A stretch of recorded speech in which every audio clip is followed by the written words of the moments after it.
Bien, lo que respecta a disfunción sexual y disforia de género es algo, es un tema que es bastante controvertido y muchas veces callado en el área de la psiquiatría en general. Estamos hablando de que es algo que callan tanto hombres como mujeres y muchas personas en este mundo y nos genera muchísimos conflictos. Cuando preparaba este capítulo se me vino a la mente uno de mis primeros pacientes que atendí, porque estoy hablándoles aproximadamente hace mucho, mucho tiempo en una lejana galaxia, no mentira. Entonces, hace unos aproximadamente unos 20 años que atendí a mi primer paciente, ahora este paciente debe tener ya 36, ya debe ser profesional o algo, porque este paciente en ese tiempo tenía creo que entre 15 y 16 años y la mamá se me acercó y me dijo, doctor, yo quisiera que usted tome en cuenta de que mi hijo tiene su papá lejos, no se ha criado entre hombres, ha estado criándose con nosotros y el problema por el que le traigo es que tiene muchas amigas. Digo, vaya, qué bueno que tenga amigas. Yo decía en ese tiempo, qué bueno que tenga amigas, ¿no? Sí, pero tiene muchas, pero no le entendía a qué se refería. Y me decía, yo quiero que usted hable como hombre con él. Y yo dije, wow, o sea, chuta, qué petición más extraña. Pero el rato que le vi al paciente en apariencia general y conducta y le digo, hágale pasar, ya me di cuenta por qué me lo decía. Porque tenía un caminar diferente al que un muchacho de 15 años en otras circunstancias tenía, una vestimenta donde usaba una camiseta rosada con pupera, en esa camiseta estaba un sello de Hello Kitty, tenía un pantalón descaderado, descaderado es no, así se llama, ¿no? O encaderado, descaderado, sí. Entonces, y tenía unos zapatos de lona. Y bueno, y tenía su manerismo. Y dije, caramba, ya entendí a qué se refería con que tiene muchas amigas. Entonces el día de hoy, mientras preparaba esta conferencia, me acordaba de aquello, ¿no? Pero antes de topar el tema justamente de pronto de lo que es disforia de género o algún otro tipo de situación respecto al tema, vamos a hablar de temas por los que ustedes se van a encontrar o con los que ustedes se van a encontrar con mucha frecuencia, ¿no? El mismo hecho de la disfunción sexual. ¿Qué es una disfunción sexual? Es la incapacidad para responder a una estimulación sexual. Es decir, la incapacidad de sentir deseo y excitación sexual y además el momento en que se tiene el acto sexual sentir dolor. Entonces, dentro del DSM-5 tenemos muchos trastornos que están relacionados con esto, como un trastorno sexual hipoactivo masculino, un trastorno del interés y excitación sexual femenino, un trastorno eréctil, un trastorno orgásmico femenino, lo que es la eyaculación retardada y lo contrario que es la eyaculación precoz o prematura, el trastorno de dolor genitopélvico o por penetración, la disfunción sexual inducida por sustancias o medicamentos y otras que pueden ser por condiciones médicas, ¿no es cierto? Estos trastornos pueden ser de por vida, que por lo general no son tan frecuentes, o adquiridas, o también tienen factores fisiológicos o psicológicos importantes, ¿no? Entonces, es importante tomar en cuenta este detalle, ¿ya? Entonces, vamos a empezar con el trastorno del deseo sexual hipoactivo masculino. Entonces, ¿de qué se trata? Como dice el nombre, hipoactivo es la reducción y ausencia de qué? Del deseo sexual, del apetito sexual o de la libido al menos por el lapso de 6 meses o más. Entonces, esta inhibición en ocasiones está relacionado con factores psicológicos importantes, sobre todo relacionado con factores inconscientes en los que tiene que ver el sexo.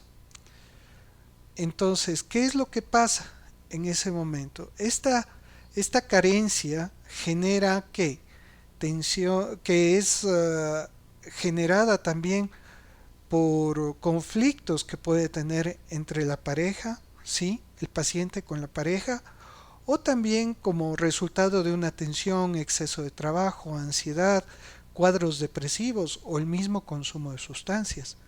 Entonces, el diagnóstico se establece sobre todo si es que es causa de conflicto en el paciente, es decir, hay pacientes que no les interesa, se les pregunta y digo, se les dice, bueno, ¿y cómo va su vida sexual? Dice, no he tenido, pero ¿hay alguna situación particular que le esté molestando? No, doctor, todo está tranquilo, todo está bien. Bueno, pero sin embargo, si esta persona de pronto tiene una pareja, eso sí puede generar conflicto de pareja bastante serio. Tenemos el trastorno de interés o excitación sexual femenino. Aquí es importante tomar en cuenta de que aquí se necesita la combinación del interés, que es el deseo, o la excitación, ¿no es cierto? ¿Qué no significa? Significa interés, excitación, no necesariamente avanza gradualmente, ¿no? O sea, no necesariamente van de manera progresiva a, en orden, ¿no? Sino que más bien van continuadas o primero se presenta la excitación y posteriormente después el deseo, ¿no? Entonces no siempre el deseo implica excitación como tal. Entonces pueden las mujeres experimentar incapacidad para sentir interés, es decir, el deseo, o también pueden generar dificultad para tener una excitación o ambas, ¿no es cierto? Lo que obviamente termina generando una dificultad en sentir placer al momento de tener relaciones o alcanzar el orgasmo. Además de que puede favorecer lo que es el dolor en el momento de tener las relaciones sexuales. Entonces, ¿qué es lo que pasa? A la persona se le pregunta, bueno, usted si piensa en tener relaciones sexuales, se le apetece tener relaciones sexuales, pero esta persona muchas veces dice, bueno, en realidad no lo he pensado, no siento que lo necesito, ya no pienso en tener relaciones, no cuento con fantasías eróticas o algo que me incite a iniciar la relación sexual. Entonces, esta persona se siente fría, como pingüinos en la cama, en la canción lo dice perfectamente. Entonces, ya no existe una respuesta a la estimulación de la pareja, ¿no es cierto? Entonces, también es la dificultad de mantener la excitación, ya sea porque la mujer en este momento de la relación empieza a tener sensaciones de culpa, ansiedad y miedo. Y más aún si hay una discordia marital o conflictos de pareja, ¿no? El trastorno eréctil masculino es la imposibilidad de que un hombre mantenga su erección. Suele ser frecuente entre un 10 y un 20% en todos los hombres y el 50% de las consultas de pacientes con trastornos sexuales son los que buscan ayuda, ¿no? Puede tener dos causas, una orgánica y una psicógena. Es mucho más frecuente la psicógena, porque aquí tenemos que darnos cuenta de que una persona que tiene una causa orgánica no va a presentar erecciones espontáneas, por ejemplo, matutinas, que se deben a este incremento de testosterona, sobre todo en las mañanas, donde existe las erecciones matutinas, ¿no? O incluso no va a tener buenas erecciones con la masturbación o con parejas distintas establecidas. O sea, es una persona que puede tener erecciones, puede junto con estas erecciones masturbarse y a pesar de que puede tener relaciones con otras mujeres, en ocasiones tiene una impotencia junto con una persona específica. Entonces a esto se denomina impotencia funcional. y uno se da cuenta que una persona no es impotente el rato que tiene una erección. Entonces también esto puede reflejar lo que son las dificultades de pareja, ¿no? El trastorno orgásmico femenino, la anorgasmia o orgasmo femenino inhibido, es un retraso persistente, recurrente o ausencia de orgasmo tras una fase de excitación sexual normal. O sea, tiene una relación sexual normal, sin embargo, no llega a culminar en el orgasmo. Es frecuente en mujeres solteras más que en las casadas. Me, Aquí presumo, y puede ser que yo esté equivocado, pero me imagino que es por la frecuencia de relaciones sexuales con las que se tiene, el nivel de confianza que puede alcanzarse con la pareja y el nivel emocional que puede tenerse con la pareja, ¿no?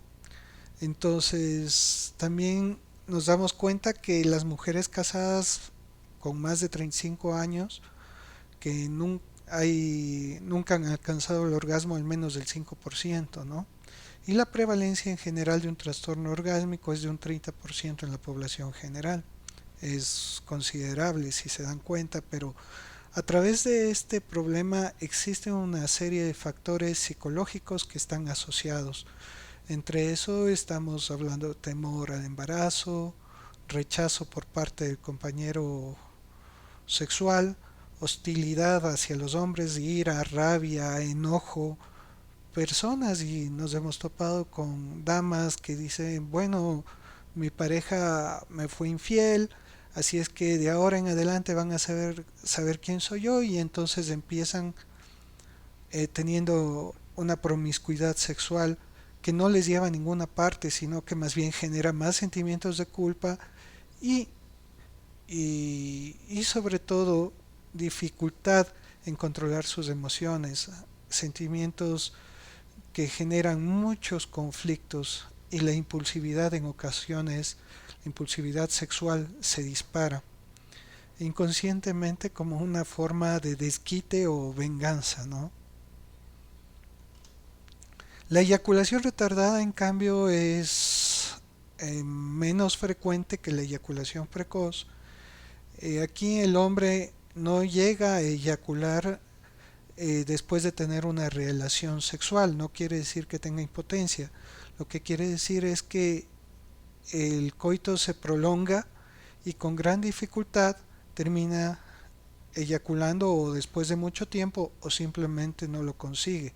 Con frecuencia se asocia con dificultades interpersonales, pero por lo general actualmente se ha aumentado la frecuencia de esto debido al uso de inhibidores selectivos de recaptura de serotonina, que al actuar sobre la serotonina pues está actuando a nivel de, como efecto colateral, disminución de la libido y retardo del orgasmo. Por eso es que se provoca la eyaculación retardada de tipo farmacológico, y con esto ya encuentran la explicación de por qué, en cambio, en la eyaculación precoz sí se puede usar lo que son este tipo de medicamentos y ayuda muchísimo a los pacientes a mejorar su vida sexual también. En cambio, en la eyaculación precoz estamos hablando, como parte de los trastornos orgásmicos, cómo el hombre alcanza el orgasmo o incluso la eyaculación eh, antes de lo deseado, ¿no? Estamos hablando de que aproximadamente un minuto posterior a haber iniciado la relación sexual aproximadamente, o antes de iniciar la relación sexual. Entonces, está muchas veces relacionado con preocupación en satisfacer a la pareja. eh, Entre un 35 a 40% de hombres se quejan de este tipo de problemas. En ocasiones nos hemos topado con pacientes que también empiezan a tener promiscuidad sexual, encuentros sexuales frecuentes con personas que no conocen. Entonces muchos de ellos terminan con un problema de eyaculación precoz debido a que procuran, como tenían algún paciente, alguna ocasión, procuran satisfacer a las parejas de ese momento y aprobarse más bien como personas que sí pueden tener varios tipos de relaciones, pero sin embargo esto a su vez por su nivel de ansiedad genera mayor problema de eyaculación precoz.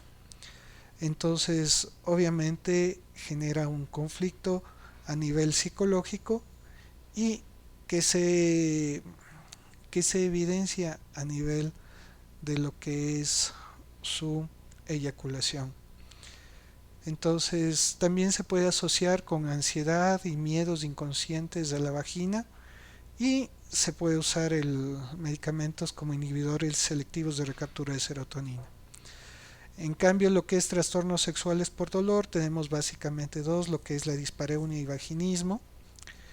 Los síntomas deben presentarse como dificultad para tener relaciones sexuales, dolor génito-pélvico, miedo a tener dolor en el momento de la penetración, tensión en los músculos del suelo pélvico, ¿no? La dispareunia puede darse tanto en hombres como en mujeres, aunque en hombres es muy poco frecuente. En mujeres se da mucho más antes de que suceda justamente la penetración, durante o después del coito, ¿no? Se suele asociar dispareunia con vaginismo, que es una contractura muscular o espasmo involuntario, sobre todo del tercio externo de la vagina. Entonces interviene, impide que el pene se inserte y que se dé con normalidad el coito. En el caso de la dispareunia en los hombres está asociado con la enfermedad de Peyronie, que es la formación de un tejido cicatrizal a nivel del pene que genera alteración a nivel del tamaño y de su funcionamiento. Entonces muestra en ocasiones una curvatura demasiado excesiva del pene y dificulta y genera muchísimo dolor en el momento de tener relaciones sexuales. La disfunción sexual debido a una afección médica, sabemos que existen todos estos trastornos sexuales que los indicamos hace un momento, pero relacionados con condiciones clínicas, médicas generales, problemas directos o primarios de los órganos genitales, como funciones de sus órganos genitales u otro tipo de trastornos adicionales, por ejemplo en la diabetes, que pueden tener problemas renales, que pueden generar este tipo de trastornos o disfunciones sexuales, ¿no? También puede ser inducida por sustancias o medicamentos. En lo que respecta al tratamiento, tenemos varias opciones de tratamiento, ¿no es cierto?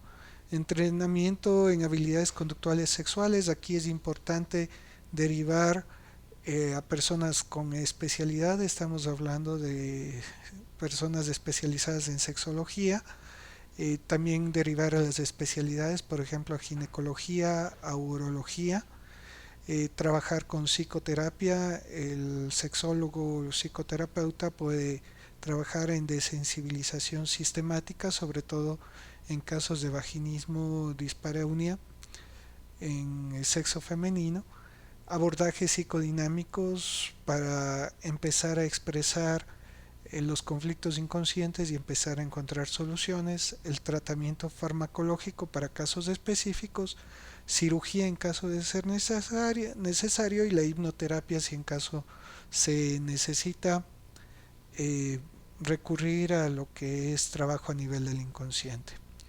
En el trastorno de eréctil y eyaculación prematura, ustedes se van a topar con frecuencia que les van a preguntar, bueno, ¿qué pasa si no funciona? Pues tenemos el sildenafilo, ¿no es cierto? El famoso nombre de Viagra, de Pfizer, y sus congéneres, es decir, existen algunos medicamentos que tienen este tipo de acción, pero hay que tomar en cuenta que el sildenafilo funciona siempre y cuando exista una estimulación sexual, o sea, es importante tomar en cuenta de que no es que toma la tableta y ya tiene una erección, no, necesita una estimulación sexual. El sildenafilo dura aproximadamente 4 horas. Eh, en cambio, también hay que tomar en cuenta, hay otro medicamento que no hay aquí en el mercado que dura hasta 24 o 36 horas, no recuerdo bien. Sin embargo, sería de verlo, pero no hay aquí en el mercado. Es un medicamento que tiene su buen precio, pero que ha sido útil. Lo importante es tener en cuenta de que está contraindicado en enfermedades cardiovasculares, sobre todo por su acción a nivel estimulante vasodilatadora, que es provocada y que puede provocar, sobre todo si consumen sustancias, un problema cardíaco bastante severo, ¿no? Tenemos otras disfunciones sexuales como la disforia posicional, problemas de pareja, problemas de imagen corporal, adicción al sexo, compulsividad. Estamos hablando de que existe una tristeza, problemas afectivos que pueden causar disfunciones sexuales, obviamente los conflictos, la irritabilidad, la violencia, problemas en la imagen corporal, en el hecho de decir, bueno, no me veo bien corporalmente, no le voy a gustar a nadie, entre comillas, la adicción al sexo, compulsividad, la pornografía, es bastante importante tomar en cuenta como otro tipo de trastornos que pueden presentarse. Y tipos de patrones de comportamiento podemos tener varios como parafilias, que son impulsos y comportamientos sexuales recurrentes e intensos, que ya los vamos a ver más tarde en otro capítulo de manera superficial, que no son adecuados ni tampoco generan un bienestar en la persona, pero sin embargo buscan de parte del paciente generar un placer sexual importante. Tenemos el trastorno de excitación genital persistente, el orgasmo femenino prematuro. Hay pacientes de que tienen disfunciones neurológicas, sobre todo hay una epilepsia, un tipo de epilepsia que genera orgasmos con frecuencia y genera mucho malestar en la paciente. No sé si han escuchado de ese tema. Sería importante que lo revisen, no es tan frecuente. La cefalea poscoital, la anedonia orgásmica, sentimientos de culpa, tristeza, ganas de llorar, decaimiento después de haber tenido un orgasmo y el dolor masturbatorio, sobre todo en pacientes que tienen la tendencia a masturbarse con mucha frecuencia o ocupan métodos bastante bizarros para poder conseguir su placer a través de la masturbación. Tenemos ahora la disforia de género, que es la incongruencia que siente la persona entre su género experimentado o expresado y el que fue asignado al nacer, ¿no? Todos del momento del nacimiento nos asignan ¿qué? Un cierto género a partir de nuestro sexo anatómico, ¿no? Sin embargo, la identificación de la persona como varón y mujer, la mayoría de veces en estos casos, pues no corresponde a su sexo anatómico, lo que va generando conflictos muy serios conforme la persona va creciendo y va estableciendo relación a nivel de su entorno social. Y también tenemos acá, a más de este concepto de identidad de género, hablar del transgénero, que se refiere a las personas que se identifican con un género diferente al que nacieron, ¿no? Que es lo que tenemos que tener claro. Entonces tenemos el trastorno de identidad de género, que es la preferencia persistente por el rol del sexo opuesto, dice, y la sensación de que nacieron en el sexo equivocado.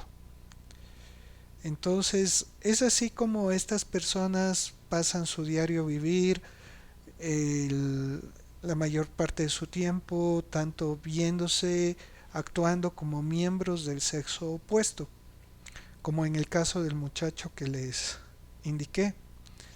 Entonces, aquí tenemos que los transexuales en cambio quieren y desean tener un tratamiento biológico, ya sea por medio de cirugía o por medio de hormonas o fármacos con la finalidad de cambiar su sexo biológico y adquirir características anatómicas del sexo opuesto. Y esto me trajo en alguna ocasión el recuerdo de un paciente que también les comenté alguna ocasión que tenía un problema de trastorno de conducta alimentaria, pero sin embargo quería recibir un tratamiento hormonal con hormonas femeninas, tenía su problema de conducta alimentaria, pero su objetivo ¿cuál era? Llegar a hacerse una cirugía para cambiar de sexo.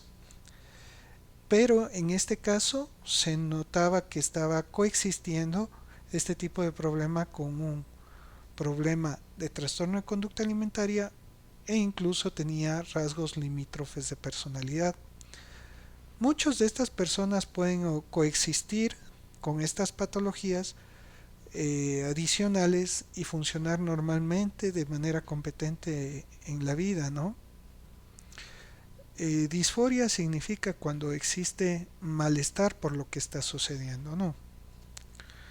Entonces el diagnóstico, sobre todo en niños, uno empieza a notar la incongruencia entre el género expresado y el asignado. Por ejemplo, en lo que es un niño empezamos a ver las preferencias en los juegos, en los juguetes, en los roles asociados a otro género y expresan con libertad el deseo de tener genitales diferentes a los que tienen. Actualmente existe justamente el hecho de decir, bueno, no podemos ya hablar de juegos, de juguetes y roles asignados, ¿no?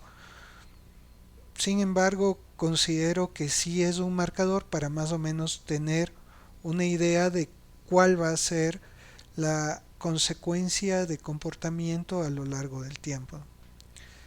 Entonces, en los adolescentes son menos expresivos, no lo expresan con facilidad ni lo dicen con facilidad, pero se mantiene la cuestión de la incongruencia entre el género expresado y el asignado. La epidemiología es desconocida, la relación hombres-mujeres es más frecuente en hombres en relación de 4:1. Hay que tomar en cuenta que la mayoría de personas que tienen este problema de sexo femenino tienen una orientación homosexual. El 50% de los hombres tienen que tienen un trastorno de género tienen una orientación homosexual y un 50% pueden tener una orientación heterosexual, bisexual o asexual, que no se identifica con ninguno de los dos. La presencia de transexualidad es de una cada 10.000 varones y de una cada 30.000 mujeres, ¿no? Entonces, tenemos que puede existir una etiología biológica, sobre todo en relación a los trastornos eh, que generan y contribuyen a la masculinización, sobre todo en las áreas del hipotálamo a través de los esteroides sexuales, ¿no? Eh, Tenemos también que no solamente la parte biológica interviene, sino también la parte psicosocial, que son personas que crecen bajo cierto tipo de modelos de roles, ¿no? Y en ausencia de modelos del mismo género, empiezan a recibir estímulos ya directos o indirectos de parte de los cuidadores que pueden generar este tipo de consecuencias a lo largo del tiempo. El abuso físico sexual también puede ser un predisponente para la disforia de género. El diagnóstico diferencial tiene que ser con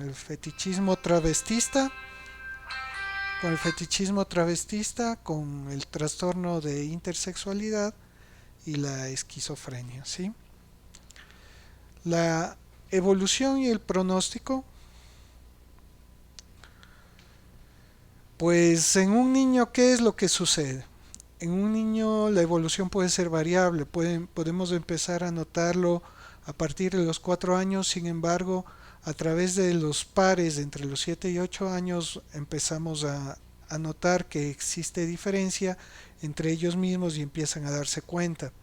El comportamiento marimacho, que se conoce al comportamiento masculino de la parte femenina, sí, suele tolerarse mucho mejor, ¿no? Entonces suele ser mucho más aceptado. y al menos un 10% de estos niños terminan en un transexualismo. En los adultos la evolución es crónica, ¿no? En lo que refiere al transexualismo, la disconformidad del sexo biológico se mantiene y se mantiene a tal punto que desea erradicar las características tanto primarias y secundarias. Por eso es que el uso de la cirugía y las hormonas. Y muchos de estos problemas están asociados con un problema a nivel de su identidad sexual en la infancia, asociados con el trastorno límite de personalidad, la depresión mayor y el suicidio es bastante alto, el riesgo es bastante alto y tomemos en cuenta que muchos de estos pacientes cuando no tienen de pronto la aprobación o tienen algún conflicto en ser parte de una cirugía de cambio de sexo, en ocasiones recurren a la mutilación de órganos con la finalidad de tener su objetivo, ¿no? La psicoterapia es importante, la cirugía de reasignación de sexo no es que se hace de manera inmediata, requiere una valoración psicológica bastante importante, requiere de que también una persona con este tipo de, de disforia genere que un comportamiento transvestista al menos por 3 a 12 meses, es decir, que se vista como mujer, se sienta, asuma un rol femenino en este caso, si es que estamos hablando de un hombre a mujer y viceversa, en cambio en el caso de mujer a hombre, y recibir hormonoterapia, ¿no es cierto? Entre el 70 y 80% se encuentran satisfechos con resultados, sin embargo, la insatisfacción está relacionada con una psicopatología previa y el riesgo de suicidio es de aproximadamente el 2%, ¿no? Y los tratamientos hormonales que son parte de este proceso. Y finalmente vemos los trastornos parafílicos, que son alteraciones o disfunciones a nivel de la sexualidad que tienen relación con un comportamiento o la necesidad de tener excitación sexual frente a diferentes tipos de estímulos y que las personas buscan tener placer a pesar de que en algunos casos saben que la situación no es correcta, pero sin embargo lo hacen. Eh, También es importante tomar en cuenta que en estos tenemos diferentes trastornos parafílicos, como tenemos la pedofilia, que es las relaciones sexuales con niños, froteurismo, frotar sus genitales con otras personas, voyeurismo, buscar ver relaciones sexuales, un sadismo sexual, el hecho de sentir placer el momento de golpear a otra persona, que por lo general viene en la contraparte, el masoquismo sexual, que le gusta que le golpeen o que le lastimen durante la relación sexual. El fetichismo me hace acuerdo de un paciente que tenía un fetiche en que compraba medias nylon, por ejemplo, a su pareja con la finalidad de tener excitación sexual y poder tener relaciones sexuales. Muchos de estos trastornos parafílicos se presentan desde la niñez, ¿no? Se anclan de alguna manera y se van desarrollando conforme va avanzando la edad y van apareciendo. El travestismo, que no es lo mismo que lo que hemos venido conversando, es el deseo o el hecho de sentir placer por vestirse como personas del sexo opuesto, eh, pero no significa una alteración a nivel de la identidad de género. Y la zoofilia, que es bastante frecuente en algunas personas de áreas rurales donde tienen relaciones con animales. Y además de eso tenemos otros trastornos como la necrofilia, que es tener relaciones sexuales con los cadáveres.